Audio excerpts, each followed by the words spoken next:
Hi everyone and welcome to this week's Monday Memo.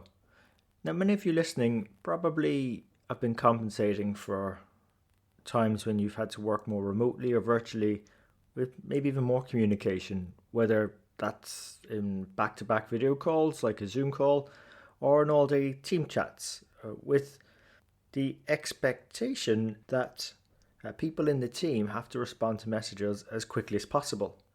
And it's completely understandable why you'd want to do this. You've got anxious finance leaders who want to make sure that the pace of work doesn't slow, to keep the momentum going and stuff. And you've got, on the other hand, anxious finance team members who want to prove that they're at work and not taking advantage of any situations to slack off remotely. But unfortunately, in effect, this tethering of remote team members to various communication tools actually undermines their ability to get things done. And instead of trying to create the real-time interactions of the office, virtually, finance team leaders and managers should be doing what remote companies have been doing for years, and that's embracing something called asynchronous communication. I mean, simply put, what we should be trying to do now is getting out of sync in finance. It's not really about expecting an immediate response when you yourself send an email or an instant message. For example, when you send an email, I open and I respond to that email several hours later. That's probably what we should be looking for, as opposed to the synchronous or real-time communication that we put ourselves in finance and FP&A in particular on, this sort of reactive support function mentality to be more real time and serve the business when they ask a question. I mean, this is completely the opposite of being in sync, and I suppose that's why finance has embraced these being in sync communication tools like Zoom meeting and instant messaging apps, because they are recreating that face-to-face communications type expectation. And just some statistics on those instant messaging apps taking the workplace by storm. The average Slack user sends a reported 200 messages a day, though according to one analytics company, power users of 1,000 messages a day are not the exception. So this trend towards near constant communication and being in sync means that the average finance team member must organise their workday around multiple meetings, with the time in between spent doing their own work in a half distracted manner with one eye on email and team chat and instant messages. I mean, this is a real-time communication overhead. It makes it hard for our finance professionals to focus, drains our mental energy, resources, and actually takes us away from doing full meaningful work. You've got the constant interruptions, you've got a feeling you're having to prioritize being connected over being productive. You're worried you might be missing out on crucial decisions and discussions because you're virtual and you're remote. So people start checking their messages several times an hour. It leads to lower quality discussions because you feel you have to respond immediately. You don't take the time to think through key issues and provide more thoughtful responses. Any response is better than no response, I suppose, is the thinking there, as long as it's quick.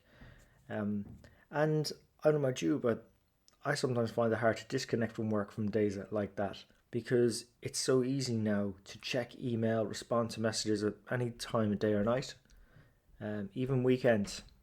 So for some people in our profession, we're never fully off the clock. But there are calmer, more productive ways of working.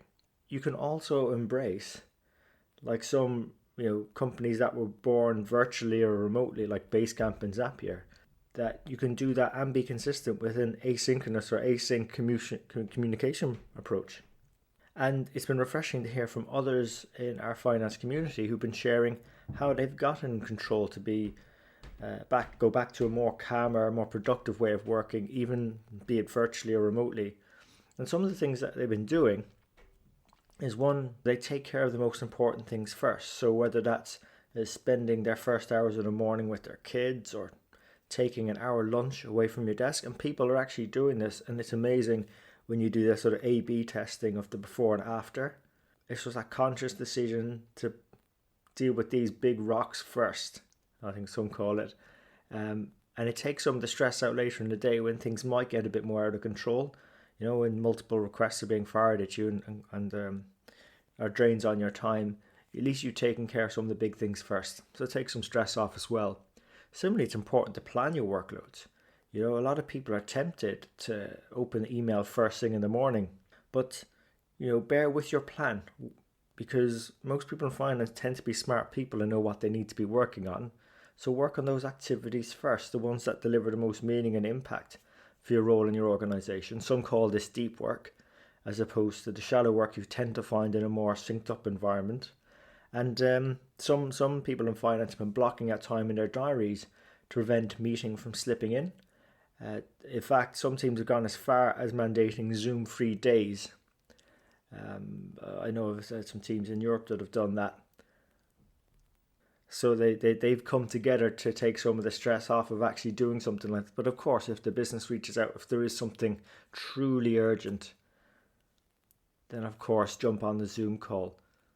But it just takes some of the pressure off the team. But they know that the mentality is not to be continually connected.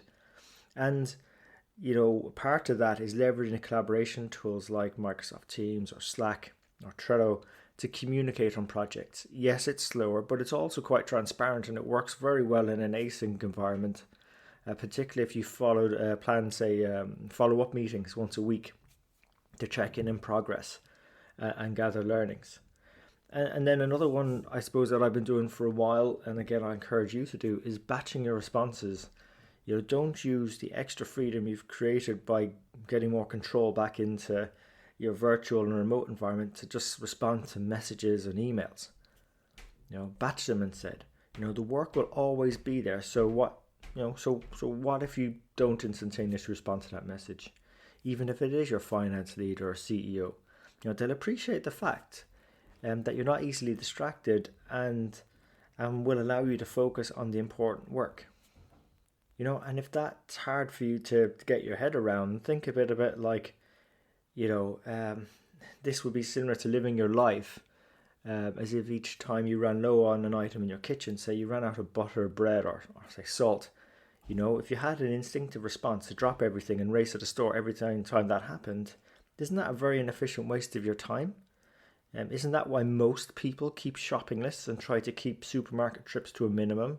Because they can easily see the wasted cost of that driving time to the store every time, or running to the store just because they crave a bag of chocolate, sweets, or candy. Similarly, we need to put a sort of more measured thought process behind how we spend our time and get our productivity back by limiting the amount of times that we drop everything and switch activities just to satisfy a mental craving to be in sync and not missing out on those other discussions and decisions. So don't be sucked into that multitasking myth. Stick to that one task and do it well. So look, I hope you enjoyed this week's episode. Similarly to what we do on the main Thursday interviews, is we bring on guest mentors to share their thoughts on what works well for them, what they're learning, their hard-won lessons, particularly where they've made mistakes and how they manage through it, so that you can get a view over the fence, so to say, into maybe what a different way of working looks like, so you can go and try it out yourself, or your teams can go try it out. And ultimately helps you become more influential and have more meaningful careers in accounting and finance. And as always, we really appreciate you tuning in today. So until next time, take care of yourselves, and let's keep on building our strength in the numbers.